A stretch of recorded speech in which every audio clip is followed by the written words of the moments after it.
एक खूबसूरत जंगल में पापू पांडा और चंचन खरगोश रहते थे। पापू पांडा लंबा चौड़ा और सुस्त मिजाज था, जबकि चंचन खरगोश छोटा मगर तेज और चालाक। दोनों बेहतरीन दोस्त थे, हमेशा साथ खेलते, फल तोड़ते और नदी किनारे बैठकर गाने गाते।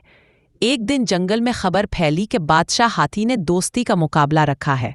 जिस दोस्ती की सबसे बड़ी मिसाल पेश की जाएगी, उन्हें सुनहरी बांस और जादुई गाजर इनाम में मिलेगी। सब जानवर खुश हो गए, मगर पापू और चंचन ने फैसला किया कि वो ये इनाम जीत कर दिखाएंगे।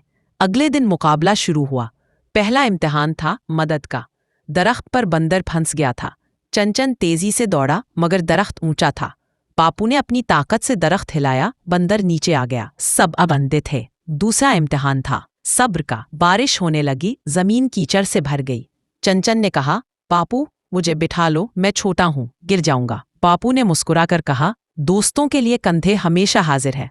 पापू ने खरगोश को उठा लिया और दोनों कीचड़ से गुजर गए। रास्ते में उन्हें एक टोकरी मिली जिसमें फल और सिक्के थे। चुनचुन ने कहा, हम तो ले सकते हैं, कोई देख नहीं रहा। पापू ने नरमी से कहा, सच्चाई वो रोशनी है जो अंधेरे में भी हमें सीधा रास्ता दिखाती है।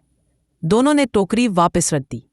जब वो बादशाह के पास पहुंचे तो हाथी बादशाह ने मुस्कुराकर कहा, सच्चा दोस्त वही है जो ताकत में मदद करे, मुश्किल में सब्र करे और मौके पर सच्चाई दिखाए।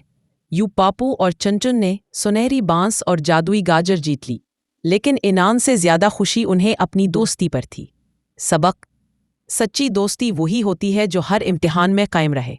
ताकत, सब्र और सच्चाई से बढ़कर कोई इनाम नहीं।